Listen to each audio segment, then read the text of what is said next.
Warahmatullahi wabarakatuh. Baiklah, kami dari mahasiswa dan mahasiswi Universitas Andalas, Fakultas Pertanian, jurusan Agroteknologi. Kami berasal dari kelas Agro C, yang beranggotakan saya sendiri yaitu Lady Yuliana dengan BP 191021 dan rekan-rekan saya yaitu Rani Puspitasari dengan BP 191021 1008 dan Marisa Warman dengan BP 1910213005 dan terakhir rekan saya yaitu Gifron Ardana dengan BP 191030. Nah, pada video kali ini kami akan memaparkan materi mengenai stomata. Untuk materi selanjutnya, mari kita pengertian stomata. Nah, stomata sendiri adalah lubang atau celah yang dimiliki oleh sel epidermis, organ tumbuhan yang berwarna hijau, di mana stomata itu dikelilingi oleh beberapa sel-sel epidermis lainnya yang disebut dengan sel penutup. Sel penutup sendiri berfungsi untuk mengatur lebar celah atau pergerakan yang akan dilakukan oleh stomata. Nah, sel penutup itu terbagi atas 3. Ada yang tingginya sama tinggi dengan stomata, ada yang tinggi sel penutup lebih tinggi dari stomata, dan ada pula sel penutup yang lebih rendah dari stomata, di mana disebut dengan tipe menonjol. Nah, untuk letak stomata sendiri, pada tanaman air atau tanaman mengapung, sel stomata lebih banyak terdapat pada permukaan bagian atas, dan untuk tanaman darat, sel stomata lebih banyak terdapat pada bagian permukaan bawah. Hal itu dikarenakan untuk mengurangi penguapan. Nah, untuk materi kedua yaitu kita membahas tentang fungsi. Nah, fungsi stomata sendiri teman-teman udah pasti tahu kan, kalau stomata berfungsi untuk proses pertukaran gas. Nah, gas-gas itu sendiri yaitu gas oksigen dan karbon dioksida. Dan satu lagi yaitu tempat keluarnya H2O atau air. Nah, pada siang hari, stomata akan mengeluarkan gas oksigen dan H2O yang berfungsi untuk yang berfungsi untuk hewan dan manusia. Pengertian dan fungsi stomata. Untuk materi-materi selanjutnya akan dipaparkan oleh beberapa rekan saya. Selamat menonton.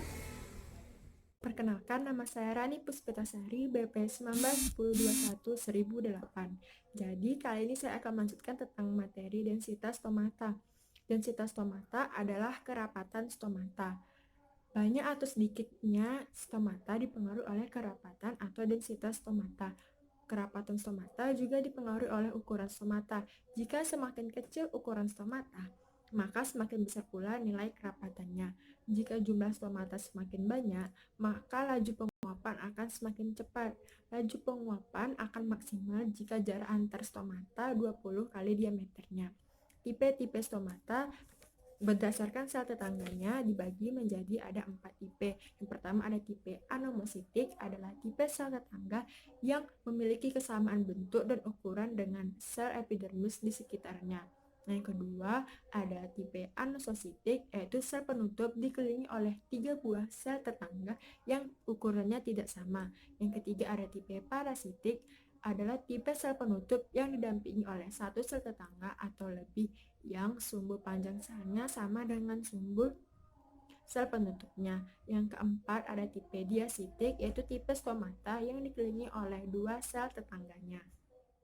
Assalamualaikum warahmatullahi wabarakatuh. Perkenalkan, nama saya Vanessa Warman dengan nomor BP 1910213005.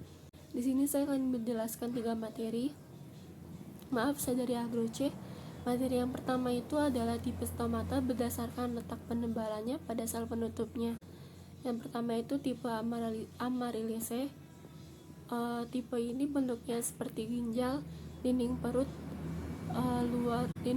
dan punggungnya lebih tipis daripada dinding perut bagian dalam dan luarnya, sehingga kedudukannya stabil. Contohnya ini pada tanaman bakung.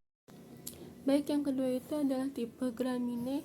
Tipe sel ini berbentuknya seperti halter, arah penebalannya sejajar dengan dinding sel, dan sel-sel luar bagian ujungnya tipis, arah membukanya pun sejajar dengan permukaan epidermis. Contohnya ini pada puasa dan pada separase. Baik, yang ketiga ini adalah tipe amnium, di mana bentuknya seperti ginjal dan dinding perut, dan dalamnya lebih tipis daripada dinding punggung. Contohnya ini pada jenis lumut dan pada Pteridophyta. Oke, baik, yang keempat itu adalah tipe Haliborus, berbentuk seperti ginjal, dan sel bagian dalam dan luarnya ini bentuknya tebal, dan contohnya ini pada tanaman Dicotyledon atau tanaman dikotil yang berkeping dua. Baik, untuk materi yang kedua itu adalah bagian-bagian stomata. Yang pertama itu adalah sel penutup atau guard cell. Sel penutup terdiri dari sepasang sel yang simetris dan berbentuk ginjal. Sel atas dan sel bawahnya terdapat alat yang berbentuk seperti birai. Ini terdapat pada dinding selnya.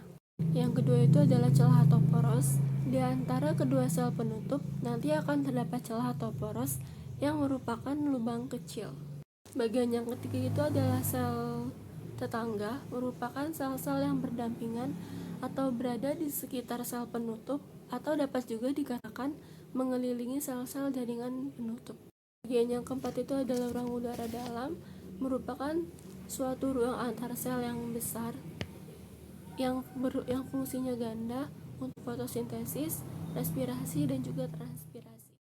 Materi yang ketiga yaitu tipe stomata berdasarkan letak penyebarannya pada tanaman. Di sini ada 5 tipe. Tipe yang pertama itu tipe apel atau makmur B. Ini tuh dimana stomata didapatkan hanya tersebar pada sisi bawah daun saja, seperti pada apel, peach, merbei, dan lain-lainnya. Yang kedua itu adalah tipe kentang, dimana stomatanya tersebar lebih banyak di bawah daun daripada di atas daun atau di sisi atas daun.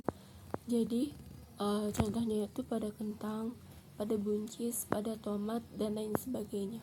Yang ketiga itu adalah tipe owat, di mana sisi stomatanya ini tersebar sama banyak di sisi atas daun maupun di sisi bawah daun. Contohnya ini pada jagung, pada owat, rumput, dan lain sebagainya. Baik, yang keempat ini adalah tipe lili hutan, di mana stomatanya terletak hanya pada permukaan epidermis atas saja, dan contohnya ini pada tanaman air atau pada tumbuhan lili air. Yang kelima ini adalah tipe Potamogeton, yaitu stomatanya tidak terdapat sama sekali atau tidak ada sama sekali. Kalaupun ada itu adalah vestigia. Misalnya ini pada tumbuhan bawah air. Itulah 3 materi yang dapat saya berikan. Kurang lebihnya mohon maaf. Assalamualaikum warahmatullahi wabarakatuh. Baiklah, saya Gifron Ardana, BP 1910 211030 akan menjelaskan tentang mekanisme membuka dan menutupnya stomata akibat tekanan turgor. Menutup dan membukanya stomata terjadi akibat tekanan turgor. Tekanan turgor yaitu tekanan pada dinding sel oleh isi sel. Pada sedikitnya isi sel terhubung dengan besar kecilnya tekanan pada dinding sel. Semakin banyak isi sel, maka semakin besar tekanan turgor. Tekanan turgor terbesar terjadi pada pukul 4-8. Stomata akan membuka jika kedua sel penjaga meningkat, sehingga tekanan turgor sel penjaga disebabkan oleh masuknya air ke dalam sel penjaga tersebut. Pergerakan air dari satu sel ke sel lainnya akan selalu dari sel yang mempunyai potensial air tinggi ke potensial air lebih rendah. Tinggi rendahnya potensial air sel tergantung pada jumlah bahan yang terlarut atau solut di dalam cairan sel tersebut. Semakin banyak bahan yang terlarut, maka potensiosmotik sel akan semakin rendah. Dengan demikian, jika tekanan turgor sel tersebut tetap, maka secara keseluruhan potensi air sel akan menurun. Untuk memacu air agar masuk ke dalam penjaga, maka jumlah bahan yang terlarut di dalam sel tersebut harus ditingkatkan. Ada beberapa faktor yang mempengaruhi membuka dan menutupnya stomata. yaitu yang pertama adalah faktor eksternal, seperti intensitas cahaya matahari, konsentrasi CO2, dan asam abisat atau ABA. Cahaya matahari merangsang sel menutup penyerapan ion K+ dan air, sehingga stomata membuka pada pagi hari.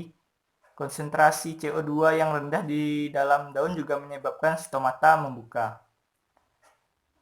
Ya, yang selanjutnya itu karbon dioksida. Tekanan parsial CO2 yang rendah dalam daun akan menyebabkan sel menjadi tinggi.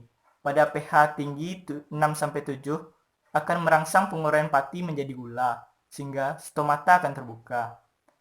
Selanjutnya air. Apabila tumbuhan mengalami kekurangan air, maka potensial air pada daun akan turun, termasuk sel penjaga, sel penutup, sehingga stomata akan tertutup. Selanjutnya cahaya matahari.